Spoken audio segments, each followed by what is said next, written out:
Hello,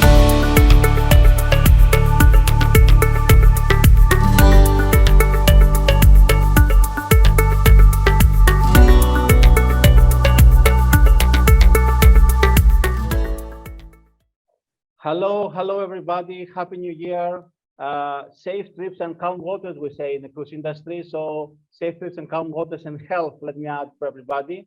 This is Winds Around the World on Seatrade Talks, episode 3.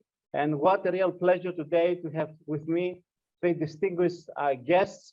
Let me start with the lady, Noriko. Noriko Gamero is the Deputy GM for 4th Street Tourism Village from Belize. Hello, Noriko. Hi, welcome. everybody. We have with us Jonathan Daniels, Chief Executive and Port Director for Port Everglades. Thank you for being with us, Jonathan. Great to be with you. Hello to everybody. And last but not least, Diaper, Head of Operations, Portsmouth International Port. Hello, Ian. Hello, everyone. Great to see you all again. Let me start quickly with Jonathan first, and ask. What's the situation today, Jonathan? I know that for the past months you've been in operation. You have a number of terminals and a number of turnaround companies over there. Give us an outlook. What's happening with your port at the moment? You know, it's great. If you look outside the window, you really almost feel like we're back to normal. We have 8 terminals. There have been times during the weekends when we've had 6 to 7 vessels. The amount of people, the load factors are down. But the amount of traffic that we have going through is it's actually substantially higher than we thought it was going to be. We talk internally like we thought we were going to walk a little bit with some of our terminals. We went from crawling to running almost immediately. It certainly has put a little stress on our group, but they've really risen to the occasion. And even with a couple of new lines coming in there, we're in a good position. We're not going to see the amount of calls that we've seen, certainly pre-pandemic. Back into 2019, early 2020, but we are growing. We continue to grow and certainly look to the future, going into the heart of 2022 and 2023 with a significant amount of optimism. We feel like we've moved beyond recovery and really moved into a growth mode. Excellent. I'm pretty sure that you will be counting the smiles of your passengers and guests over there. And this we've certainly seen them right now, and it's great to see everybody back. Excellent. Noriko, the same question for you. How is the situation over there in Belize, beautiful Belize? Well, I fully agree with Jonathan. I think for Belize, we're part of the Western Caribbean itinerary. So we share a lot of our calls with Cozumel and Roatan. So we have benefited a lot from the reopening. We started in July of last year. We ended off December with about almost 107,000 passengers, actual passengers. So yeah, the load factors are definitely low. The restart was probably the happiest day of all our lives here. We were excited. We were more than prepared. So yeah, there's no way they can shut us down again unless, knock on wood, but that won't happen. But the restart has been great. We are excited. For 2022, we are hopeful. We have estimated about 620,000 passengers. And every day, the schedules are back and forth every day. And given the situation with the cruise lines, Belize government has been pretty accepting and understanding the situations on board, and we haven't rejected any calls. So I guess it works in our favor to get additional calls. So we are hopeful and agreed. I think we're on the growth path past the recovery. Excellent. I can tell you that just to let you know, here in Greece, data just came out for 2021, and we had almost half the number of ships and about 30% of the number of passengers compared to 2019. But this is very encouraging, to tell the truth. And 2022 looks great. Believe me, I was in a meeting earlier, having problems in some destinations from over tourism. Too many calls in some destinations, but this is a good problem to have. And I know, Ian, that it took a while for in the UK to start, but oh my God, when you started, you rocked. Yeah. We started big, yes, and I think that's fair to say for for a lot of England, certainly, you know, we picked up quite early. We were doing cruises to nowhere first off, but now the international borders are reopening. So it's all a very, very positive picture at the moment. But for us in particular at Portsmouth, we've done a lot of work to extend our berth during the pandemic. So we carried on with the infrastructure requirements. So that was a berth extension, a terminal annex, and new gangway system. So it was £20 million worth of investment during the pandemic so that we can now comfortably accept 300-meter vessels or 2,800 passengers, whichever is the greater. So we've certainly seen and knew that that would all return, that positivity and the cruise growth would return. And it was just seeing out that pandemic, which hopefully we're coming to the end of. So it's a very positive picture for England and the UK as a whole. I could not agree more. And I think that everybody would agree with me that both cruise lines and ports have gone an extra mile to take care of procedures and processes, to develop what's necessary to make this one of the safest, if not the safest, way of traveling today. I feel very proud to belong to this family, the family of cruising, and I can tell you that you know, a few million passengers have enjoyed since the pandemic cruises. 99.9% of them without any problems, without any issues, and even Omicron at the moment, you know, okay, yes, we have some problems. I think everybody is very optimistic about the future, about the new ships coming out, about you know, new itineraries and new destinations coming out all the time, and this is very encouraging. And I want to go back to you, Jonathan, and talk about the future. I mean, you said you have 8 terminals, but I know that there's new ships coming out. Are any of the new ships coming to visit your port? I understand they are, and I think this is great.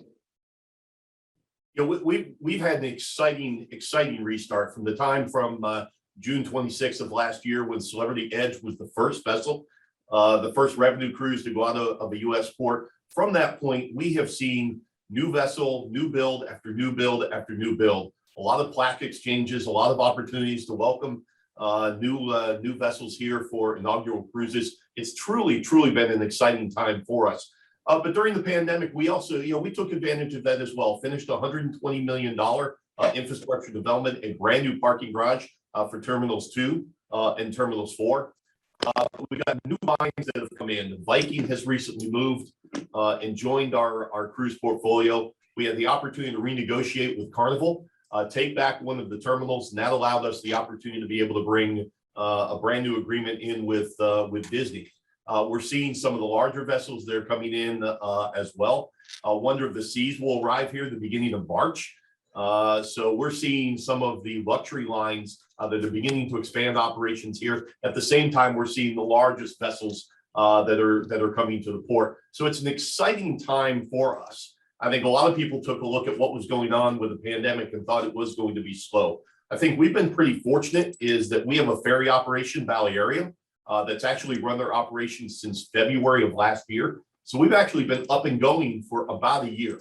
It allowed us the opportunity to take one of our terminals, allowed us the opportunity to put new face shields in, new social distancing placards, pharmaceutical boxes, and everything that was necessary that we were able to try on a trial basis. So when June came around, when Celebrity went to revenue cruises, we had the opportunity to be able to tweak that and really set ourselves in a nice position for the future.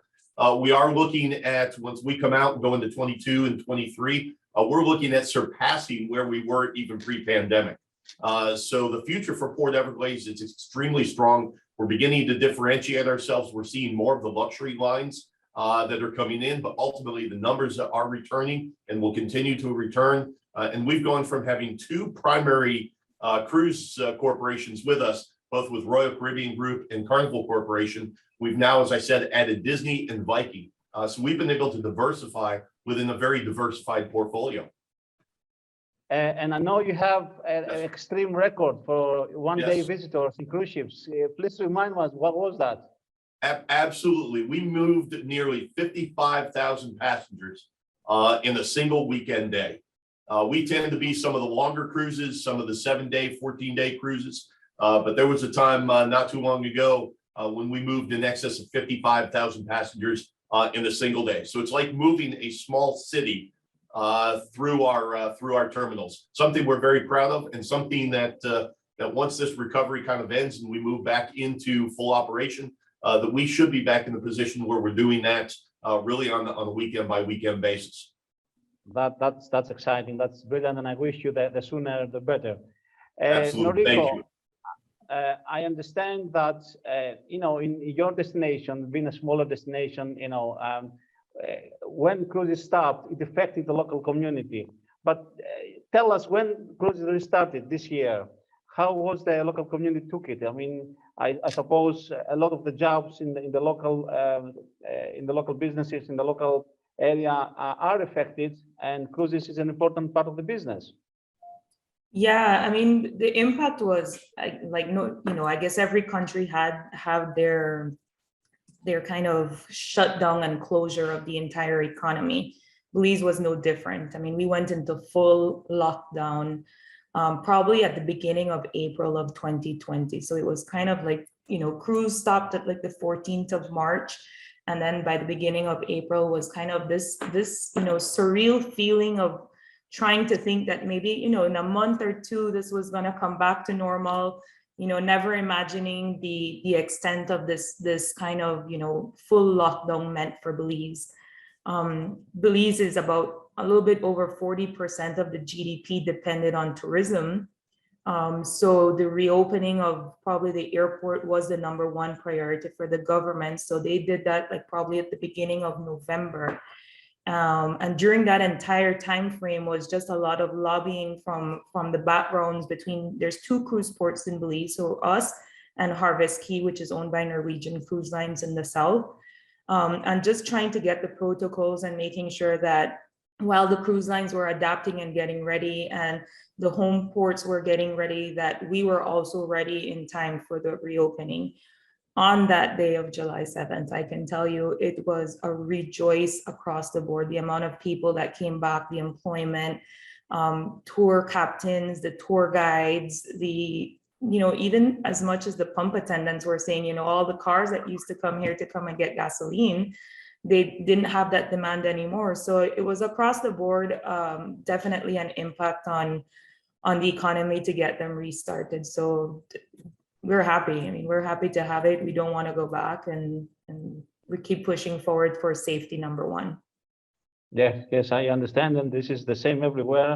And I can tell you that in many places around the world, cruise when they could really understand the effect of the cruise business around its destination when it stopped. When they stopped, they realized how much positive effect the cruise passengers, the cruise business as a total brings in. And this is Ian for you as well. I mean, I know that with the restart, a lot of passengers, drove or came via many means to Portsmouth to start the cruise. And I know that some of them decided to stay over before or after in the nearby area, when this happened. I mean, I suppose your area was also affected positively when cruises started. Yes, quite agree, Ioannis, that so as a city-owned port, clearly that whole cruise tourism and that collaboration with the city council is a great fit. And we're very keen to promote that cruise element of people visiting the city or staying the night before the finish of their cruise. Now, just sort of taking it back a bit, pre-pandemic, Portsmouth traditionally would have done about 28, 29, 30 cruise calls a season, so fairly low key. But we've done a lot of work, as I previously explained, with the berth and the terminal annex. So this year for us, we will have over 100 cruise calls. So that's fantastic growth. I know that's shared around the UK and probably the rest of the world as well. But a lot of that is made up of new business to the port. So we're going to sort of stick to the small to mid-sized boutique expedition and luxury cruise calls. And we started up at the back end of last summer. Virgin was a big one for us, with Scarlet Lady calling. Viking were undertaking turn calls with us as well. Both of those lines were very, very pleased with the Portsmouth offering. They are committing to the long term. So for us, you know, to see that exponential growth over the next few years is very heartwarming. It's new business to the UK. It's not, you know, we're not taking that business from any other UK port. And we certainly expect to be at or around 250 calls per season by 2026. So that's that optimism and that belief in the cruise product that Portsmouth as a city-owned port have really bought into that agenda. So it does bode well for the whole industry. Wow, that's very exciting for the whole community and the port. And I think it's time now to watch your beautiful video, and let's have a look.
Wow, Ian, that was a very nice video.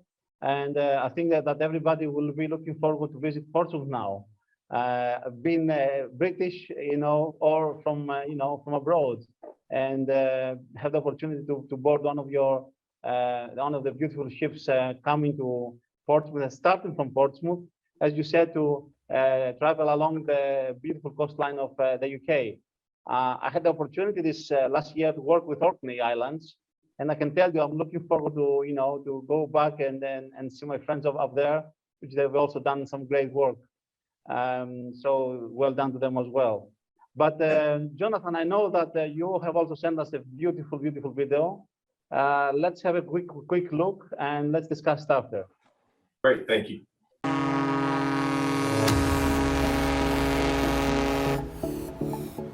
This is what we've been waiting for. Look what's behind me. Mariner of the Seas is coming here. We have wanted cruise to come back. Thank you for your patience. Thank you for your diligent work. It's back. It's so great to welcome cruising back to Port Everglades.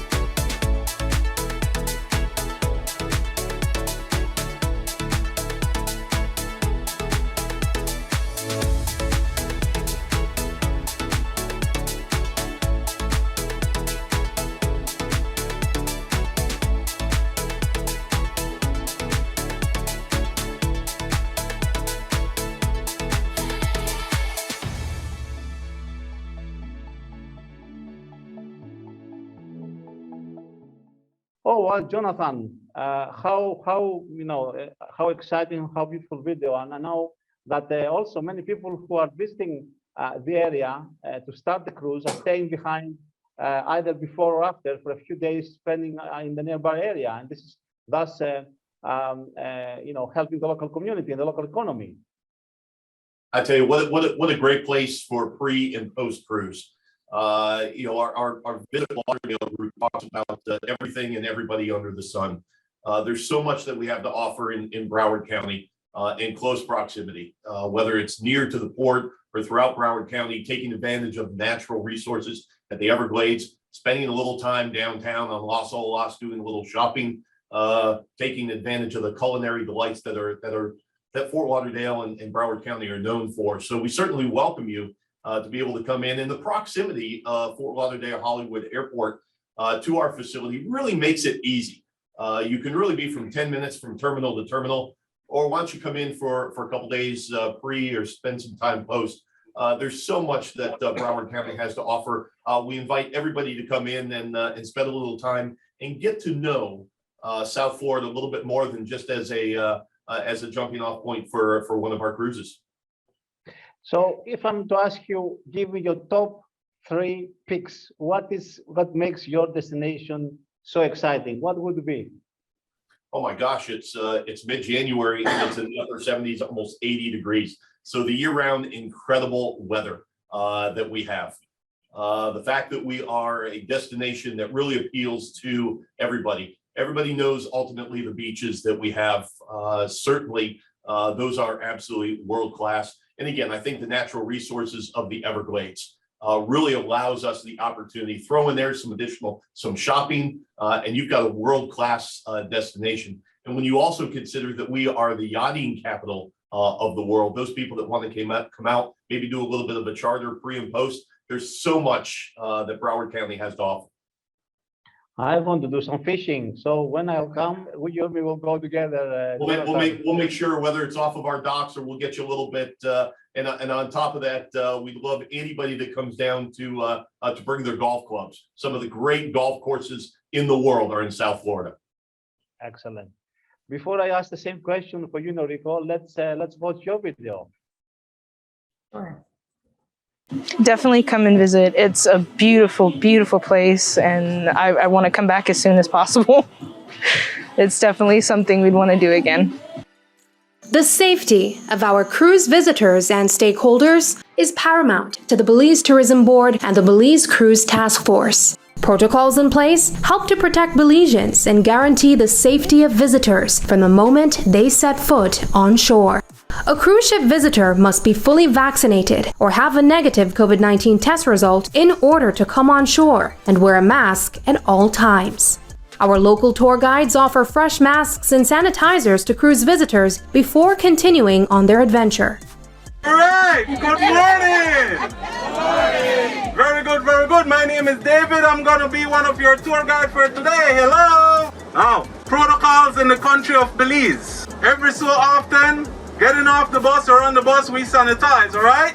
Getting on the boat or off the boat, we sanitize, all right? You with me? Yep. Okay, your mask. It's mandatory to wear a mask here in the country of Belize, all right? You cannot walk the street of Belize without a mask. You cool?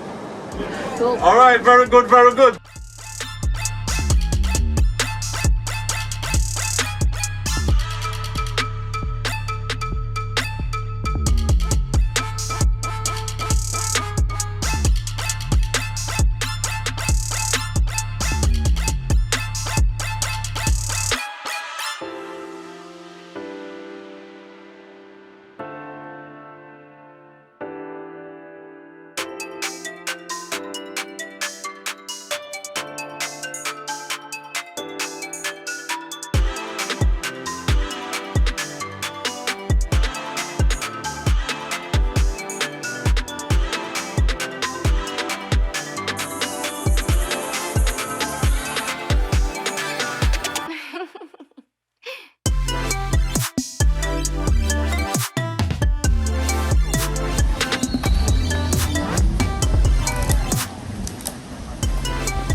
I felt really safe right off the bat. It's protocol to wear your mask, keep everyone, I guess, considerate, the basic 6 feet, wash your hands.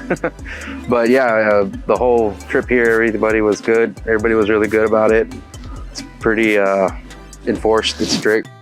Mostly the beach. The water is beautiful by itself, but this time we decided to go to the temples, see some of our heritage, because you know we're part of it too as well. So it was really nice to come and see all of that. Well, I think the protocol in place very beneficial for both tour guide and tourists, because it will help us save our lives. Belize offers cruise ship visitors a myriad of attractions, from tours to historical sites in downtown Belize City to visits to our sugar-white sandy beaches at our quays, cave tubing in underground caves, and numerous adventure tours. Great cuisine, unique culture, and friendly people to visits to impressive ancient Mayan cities in the interior of the country. With all these, combined with the BTB safety protocols, Belize is poised to welcome more visitors to our shores in the coming months, in an environment that guarantees their safety and a memorable visit to Belize, our beautiful jewel. Wow, this is very beautiful. I mean, I think that your son can definitely compete with the sun in the Port Everglades, Noriko.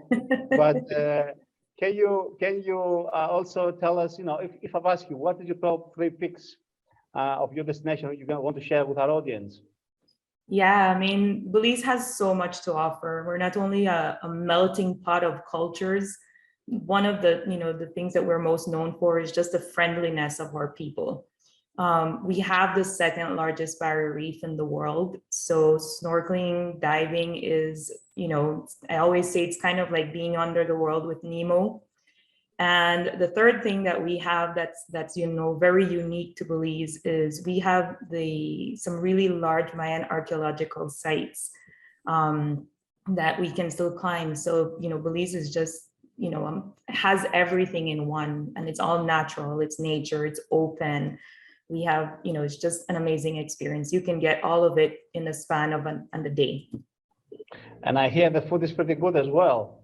Oh yeah, definitely. I mean, just because of the melting pot of culture of people, we have such an array of influence from Indian, Arab, Latino, Spanish, Maya. So the food here is, if you like spicy and seasoning, you might want to come here to come try this, the cultural tour for food. I am looking forward to trying some of the spicy food, I must admit. And let's go back to Ian now. What are your 3 favorite things about your area? Well, first off, unfortunately, I can't guarantee the sunshine like Jonathan can, being from the UK. But certainly for us at Portsmouth, again, that city-owned element where the hotels, all the attractions all work together to absolutely maximise that guest experience within the city. But for us, and certainly on the sail away, we are the home of the Royal Navy in Portsmouth. We were the birthplace of Charles Dickens, and all that pomp and ceremony that goes around that. And certainly we're the home of HMS Victory, which is Nelson's flagship, the Mary Rose, which if anyone knows their history was one of King Henry VIII's flagship back in the 1500s, and HMS Warrior, which was the first ironclad steamship to be pushed into action. So that sail away encompasses the whole Royal Naval element, and all those bits can be seen by the passenger as and when they depart from Portsmouth. So there's that whole sail away experience, as well as the attractions within the city when those guests get to go ashore, so they can see it close up and in person. It's all within sort of 10 to 15 minutes walk from the port. And so therefore we feel quite fortunate that we've got all these wonderful attractions right on our doorstep. So it's a nice place to visit. It's a nice place to sail away from with that backdrop. Thank you, Ian. I mean, I think that I must plan a trip now, starting from England, going to Port Everglades, and then visiting Belize, before I go to Miami for Seatrade. And this is something which I really hope to see all 3 of you there, and having some Greek ouzo, which, coming from Greece, I'll have the ouzo with me. But thank you so much, guys. Thank you so much, Noriko, for being here with us today. Thank you. I think that our viewers got a good idea on what's happening now and what is the future prospects. And I look forward to seeing you all on episode 4. Thank you so much. Bye, guys. Thank you, guys. Cheers. Bye. Thank you. Bye.